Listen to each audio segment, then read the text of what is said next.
আপনাদেরকে উত্তর দিয়েছি, আপনারা উত্তরটা জেনে নেন।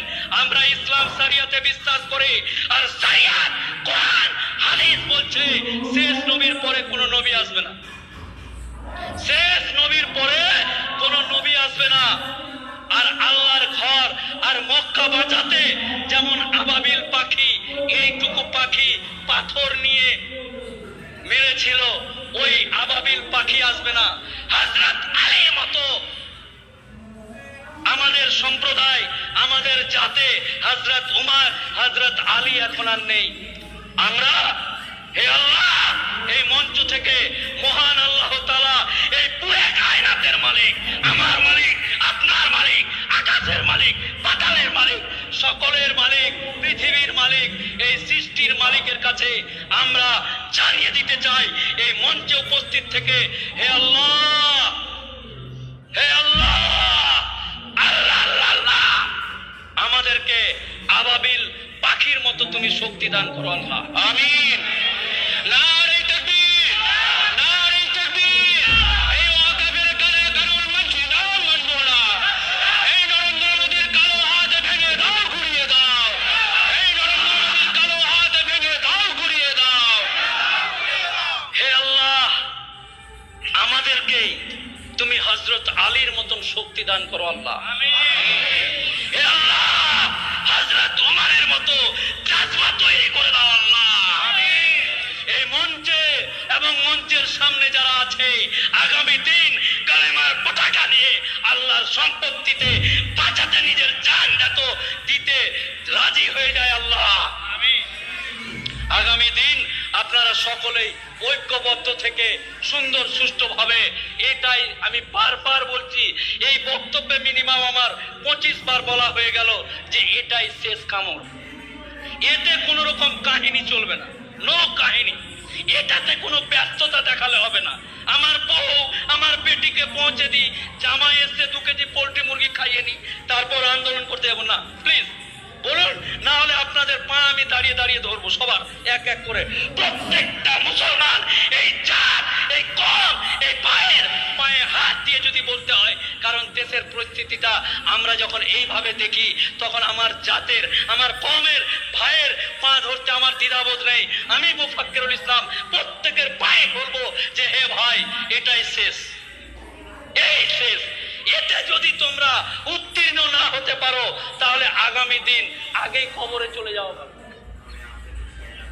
67 বছরের এক বুড়ো, 67, ঠান্ডার দিন, এই যে এখান থেকে মুতের পাইপ দিয়ে মুত পরে ক্যারি ব্যাগে অপারেশন পর, দেখেছেন তো?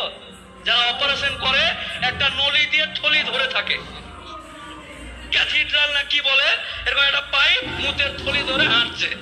67 বছরের বুড়ো, এই বুড়ো ঠান্ডাতে কৃষি আন্দোলনের জন্য পাঞ্জাবি এবং শিখ ভাইরা যারা ভারতে, গোটা ভারতবর্ষ মাত্র 5 কোটি, 6 কোটি, 7 কোটি, তারা আন্দোলন করে এই মোদীকে টিভির সামনে দাঁড়িয়ে, মেরা ভুল हो गया, আমি বুঝতে নেই পারা, मेरा गलती हो गया, पंजाबी के मैं बेकार में उसका दिया। तो যদি ভারতবর্ষের 5 কোটি লোক মুতের পাইপ নিয়েও আন্দোলন করে, তাদের কৃষি মানে যেগুলো ফসল ফলায় তাদের দামের জন্য যদি এটা করতে পারে, আপনি আপনার ঈমানকে জিজ্ঞাসা করুন তো, আপনার হৃদয়ে জিজ্ঞাসা করুন তো, আপনার বাপ দাদুর কবর বাঁচাতে, মসজিদ খনকা বাঁচাতে আমরা যদি 40 কোটি মানুষ একসাথে এই সরকারের বিরুদ্ধে আইন পরিবর্তন করার আন্দোলনটা কি হবে না হবে না?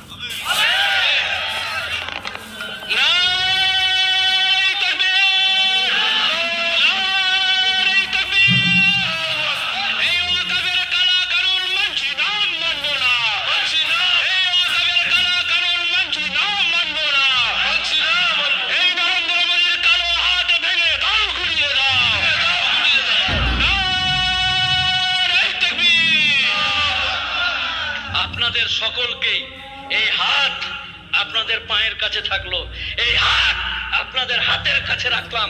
আপনারা যেন আগামী দিন এই আন্দোলনকে সুন্দর সুষ্ঠুভাবে এগিয়ে নিয়ে গিয়ে একেবারে শেষ দেখা না অবধি না ক্ষান্ত হন, না বিরাম হন, না শান্তিতে থাকবেন, না আরাম করবেন, কোনো কিছু করবেন না। এই আশা রেখে আগামী দিন আরো বৃহত্তর আন্দোলনের ডাক দিয়ে আর এই সরকারকে চোখে চোখ রেখে হুঁশিয়ারি দিয়ে ইমিডিয়েট এই আইন থেকে 48টা রকমের ধারা যেটা আছে সবকে বাতিল করে যদি না করে তাহলে আগামী দিন কিভাবে মোচার মারতে হয়, এই হাত যদি কারো পায়ে হাত রাখতে পারে, এই হাত কিছু জিনিসকে মোচড়ও দিতে পারে। এই বলে আমি আমার বক্তব্য শেষ করছি। আসসালামু আলাইকুম ওয়া রাহমাতুল্লাহি ওয়া বারাকাতুহু। পতাকাটা ঠিক করে ধরো ভাই, পতাকা যার যার আছে সবাই সুন্দর করে পতাকা ধরবেন, আর যদি না পারেন তাহলে সুন্দর করে গুটিয়ে, না তো নূপুর শর্মা আমাদের প্রিয় হাবিব আমাদের রাসূলকে যিনি কুটুক্তি করেছিল, ওই নূপুর শর্মার চাস্তো ভাই এখানেও আছে, বুঝতে পারলেন না? ওই নূপুর শর্মার চাস্তো ভাই ওইটাকে ফটো তুলে একেবারে হ্যাঁ বাপের বিয়ে হয়ে গেছে, বরযাত্রী ডাকছে। তো এরকম ঘটনা ঘটছে।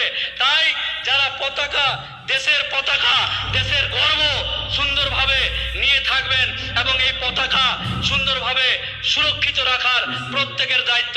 আপনারা সকলেই ভালো থাকুন, আর আল্লাহ যেন আপনারা শেষ পর্যন্ত এখানে বক্তব্য চলবে। অনেকজন আছেন, আমার বন্ধু, আমার ভাই আদম শফি খান কলকাতা হাইকোর্টের অ্যাডভোকেট এবং বারুইপুরে বাড়ি, বারুইপুর কোর্টের তিনি অ্যাডভোকেট। আপনাদের এখানকার জামাই, হ্যাঁ জামাই বললে তো উঠা মুশকিল আছে না, এটা উকিল বললে একজন চলে গেলেন কোনো ব্যাপার না, জামাই যদি হয় মানে গিয়ে বলবে হ্যাঁ তোর বাপের বাড়ির ওখানে চলে যাচ্ছিল সব, 3 দিন যেতে পাবি না তুই।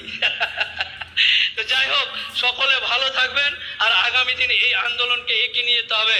আপনাদের সকলের সুস্বাস্থ্য কামনা করে আল্লাহ তাআলার কাছে হযরত উমরের মতো জাযবা, হযরত আলীর মতন শক্তি আল্লাহর কাছে চেয়ে আমি এই বক্তব্য শেষ করছি।